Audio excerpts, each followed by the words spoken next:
Welcome back to the Socialist Report. Let's just get right into it. We got this article from Common Dreams. This is about the war in Ukraine. Let's get started. This is from journalist Jake Johnson. 1,000 plus U.S. faith leaders call for Christmas truce and ceasefire in Ukraine. In the spirit of the truce,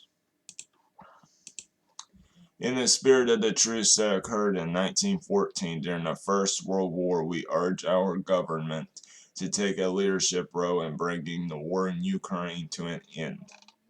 Taking inspiration from the storied holiday fighting pause in the early months of the First World War, more than 1,000 faith leaders in the United States have signed onto a statement calling for a Christmas truce and ceasefire in Ukraine in the hopes that such a gesture would open the door to substantive diplomatic negotiations. A people of faith and conscience believing in the sanctity of all life of this planet, we call for a Christmas truce in Ukraine, reads a statement, which was signed by Bishop William J. Barber II, Reverend Jesse Jackson, Dr. Cornel West, Reverend Liz Theoharis, Rabbi Arthur Waskow, Sikh leader Valerie Kaur, and hundreds of other religious leaders representing believers from every major tradition. So clearly this war in Ukraine has been devastating, but the United States holds a lot of the blame for their constant warmongering and their expansion of NATO. And I know Common Dream's not going to get into this, but what are we going to do? What's all this sending all this money to Ukraine going to do? It's just going to it's just going to start forever war, or potentially start World War III with Russia. And what does that end in? Nuclear war. That's all that ends in. We need peace talks. We need peace talks now. And I believe Vladimir Putin is interested in peace talks. He was at the start of it.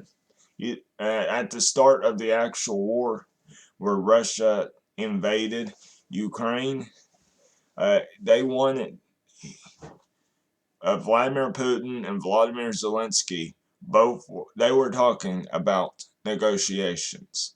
But Boris Johnson from the United Kingdom, the former Prime Minister, Boris Johnson, he talked Ukraine out of it. So let's continue.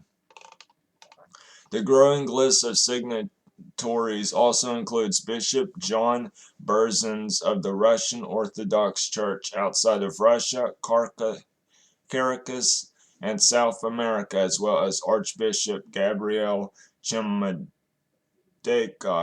of the Canadian Diocese of the Russian Orthodox Church outside of Russia.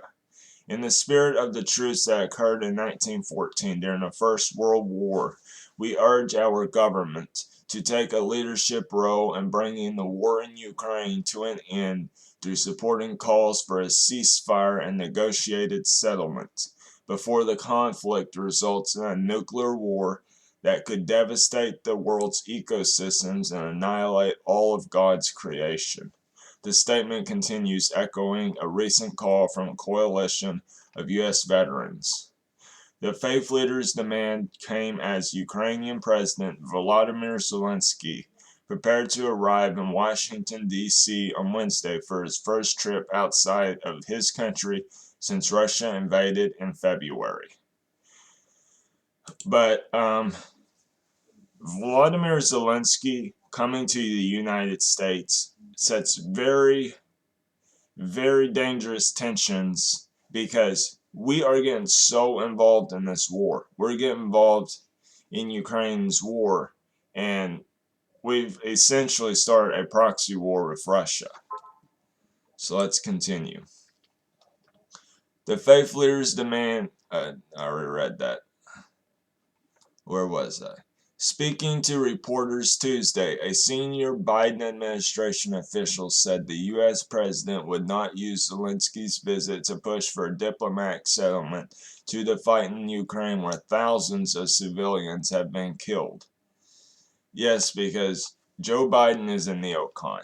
He wants war, he wants violence, he wants World War III. Why do you think his solution to peace in Ukraine is to raise tensions with China?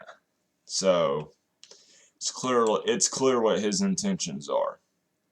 He is not going to pressure or push Zelensky to the negotiating table, but rather he is going to work with Congress and with our allies to put Ukraine in the best possible position on the battlefield so that when the time is right, they are in the best possible position at the negotiating table, the unnamed official said.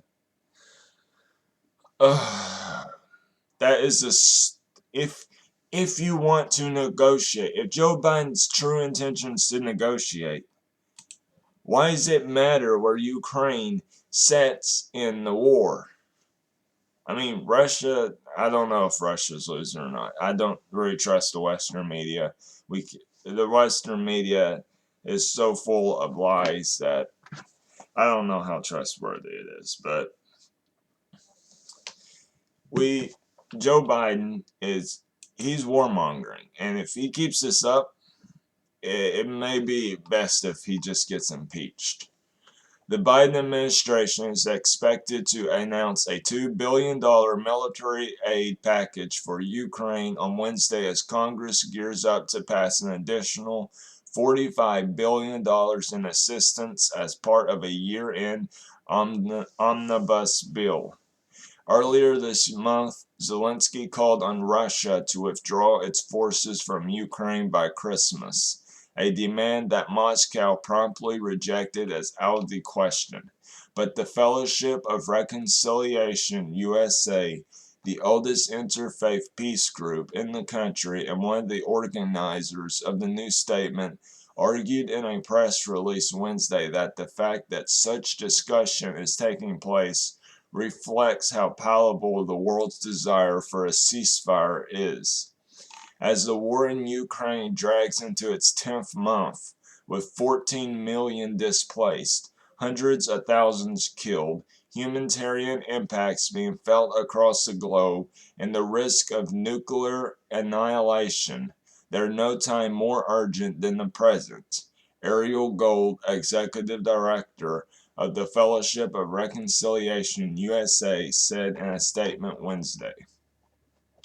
As my family and I, whose ancestors are from the region, are kindling our Hanukkah lights this week, we are recalling a miracle of past days and praying that the land which in 1941 experienced the Baba Yar massacre of more than 33,000 Jews may experience a reprieve from the violence over this holiday season, said Gold, one of the statement's signatories. Zahora Simmons of the National Council of Elders, another statement signatory, added that whether it's Christians around the world preparing for Christmas or Jews getting ready to celebrate the commemoration of the miracle of Hanukkah, all the Abrahamic faiths embraced the prophetic voice of Isaiah, who exhorted us to transform swords into plowshares. As we enter this winter holiday filled with prayers for peace and liberation, said Simmons, we are praying and acting for the same kind of miracle that over a century ago compelled the soldiers of World War I to put down their weapons and celebrate peace. Okay, so even the religious people are down for peace. I mean, not the political religious people. But, maybe Joe Biden will be convinced. I highly doubt it, considering the fact that this guy's nothing but a warmongering neocon and an imperialist. But we'll see. But that concludes this video. I guess that's all I got to say. Peace.